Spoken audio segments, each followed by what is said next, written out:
જય શ્રી કૃષ્ણ. પ્રિય દર્શકો, આજે આપણે વાત કરીશું એવા મહાન રાજાની જેમણે માત્ર પોતાના પૂર્વજોના ઉદ્ધાર માટે જ નહીં પરંતુ આખા માનવ જાતના કલ્યાણ માટે ગંગાજીને ભૂતલ પર લાવી. હા, આપણે વાત કરી રહ્યા છીએ મહારાજા ભગીરથની. પ્રિય દર્શકો, ઇક્ષ્વાકુ વંશીય સમ્રાટ દિલીપના પુત્ર ભગીરથ નામથી પ્રસિદ્ધ થયા. એમના પૂર્વજો કપિલ મુનિના ક્રોધાગ્નિથી ભસ્મ થયેલા.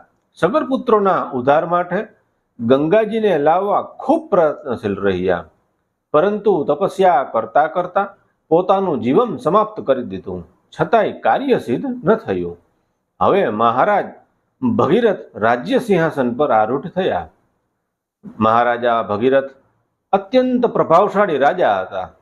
દેવતાઓની સહાય માટે સ્વર્ગમાં પણ તેઓ જતા અને ઇન્દ્રની સાથે એમના સિંહાસન પર બેસી અને સોમરસનું પાન કરતા. તેમની પ્રજા સર્વ પ્રકારથી સુખી હતી. તેમની ઉદારતા, પ્રજાવત્સલતા અને ન્યાયપ્રિયતાની ખ્યાતિ ઘેર ઘેર પ્રસિદ્ધ હતી. એમના મનમાં માત્ર એક જ ચિંતાનો વિષય હતો કે હજુ સુધી ભૂતલ પર ગંગાજી આવ્યા નથી અને મારા પૂર્વજોનો ઉદ્ધાર થયેલો નથી. એક દિવસ એમણે રાજ્યનો ભાર મંત્રીઓને સોંપી દીધો અને પોતે તપસ્યા કરવા માટે નીકળી પડ્યા.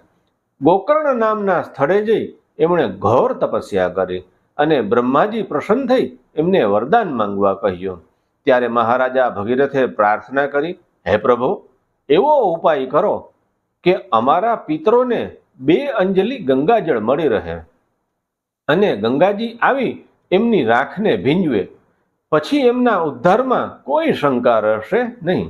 બ્રહ્માજીએ કહ્યું, હિમાલયની જ્યેષ્ઠ કન્યા ગંગા એટલે કે હિમાલયની મોટી પુત્રી ગંગા જલ્દી જ પૃથ્વી પર અવતરશે, તેથી તેમનો પ્રવાહ સહન કરવા માટે મહાદેવની આરાધના કરો, પછી જ તમારી મનોકામના પૂર્ણ થશે. ત્યારબાદ ભગીરથે પગના અંગૂઠા પર ઊભા રહી 1 વર્ષ સુધી ભગવાન શિવજીની આરાધના કરી અને ભગવાન શંકર પ્રસન્ન થયા અને ગંગાને ધારણ કરવાની વાત સ્વીકારી. એ સમયે ગંગા પ્રબળ પ્રવાહ સાથે ભગવાન શિવજીના શિરે પડવા લાગી. ગંગાના મનમાં હતું કે મારા આ પ્રબળ પ્રવાહથી શિવને પણ હું રસાતાળમાં લઈ જાઉં. મહાદેવને એમના મનની વાત જાણી અને ક્રોધિત થઈ એમને પોતાના જટાજાળમાં સમાવી દીધા.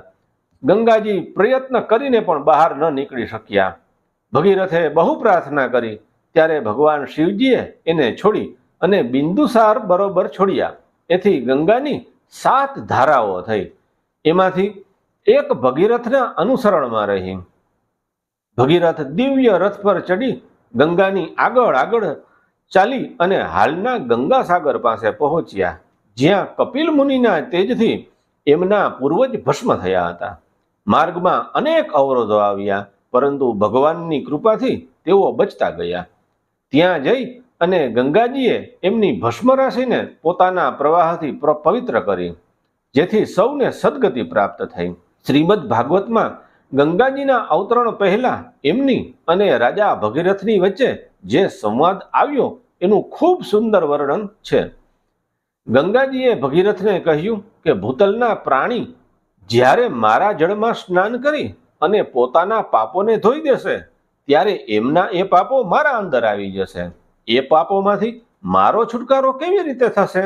એટલે એ સમયે મહારાજ ભગીરથે આપેલો ઉત્તર સાધુઓની અપરંપાર મહિમાને દર્શાવતો હતો. મહારાજા ભગીરથે કહ્યું, જેઓની વિષયકામના સંપૂર્ણ નિર્મૂલ થઈ ગઈ છે, જેઓ શાંત, બ્રહ્મનિષ્ઠ અને જગતને પાવન કરનારા મહાપુરુષ છે, જ્યારે તેઓ તમારા જળમાં સ્નાન કરશે ત્યારે માત્ર એમના અંગ સ્પર્શથી તમારા અંદર પ્રવેશેલા બધા પાપો નાશ પામશે. કારણ કે પાપોને નષ્ટ કરનારા ભગવાન તો એમના હૃદયમાં સદા બિરાજે છે. જગતને પાવન કરનારી ગંગાજી પણ જેઓના સ્પર્શથી પવિત્ર થાય છે, એવા સંતોની મહિમાનું વર્ણન કઈ રીતે કરી શકાય? દેવી ભાગવતમાં વર્ણન છે કે ગંગાને લાવવા માટે મહારાજા ભગીરથે ભગવાન શ્રી કૃષ્ણની આરાધના કરી હતી. બૃહદ નારદીય પુરાણ મુજબ ભૃગુમુનિના ઉપદેશથી તેઓ હિમાચલ ગયા અને ભગવાન નારાયણની આરાધના કરી. એમના પ્રસાદથી અને વરદાનથી ગંગા ભૂતલ પર આવ્યા. કોઈ પણ વર્ણન હોય, તમામ કલ્પભેદ પ્રમાણે સાચા જ છે. મહારાજ ભગીરથે અમને ભૂતલવાસીઓને એક અમૂલ્ય ખજાનો દાનમાં આપ્યો, જેના માટે અમે જ્યાં સુધી ગંગા વહે છે ત્યાં સુધી એમના ઋણી રહીશું અને એમનો યશગાન કરતા રહીશું. તેમણે પોતાના પિતરોના બહાને સૌનો ઉદ્ધાર કરી દીધો અને અમારા હાથે પરમ કલ્યાણનો ગુપ્ત મંત્ર આપી દીધો. એનાથી મોટો ઉપકાર કયો હોય બીજો? વિવિધ પુરાણોમાં એમના વિશે જુદા જુદા વર્ણન મળે છે, પણ તેમની પિતૃભક્તિ, ગુરુભક્તિ અને ભગવત ભક્તિનો અતિ સુંદર ઉલ્લેખ જોવા મળે છે.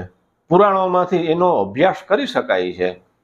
બંધુઓ, આપણે બધાએ મહારાજ ભગીરથના આ ઉપકાર માટે તેમને વંદન કરવું જોઈએ. હર હર મહાદેવ, હર હર ગંગે, જય ભગીરથ.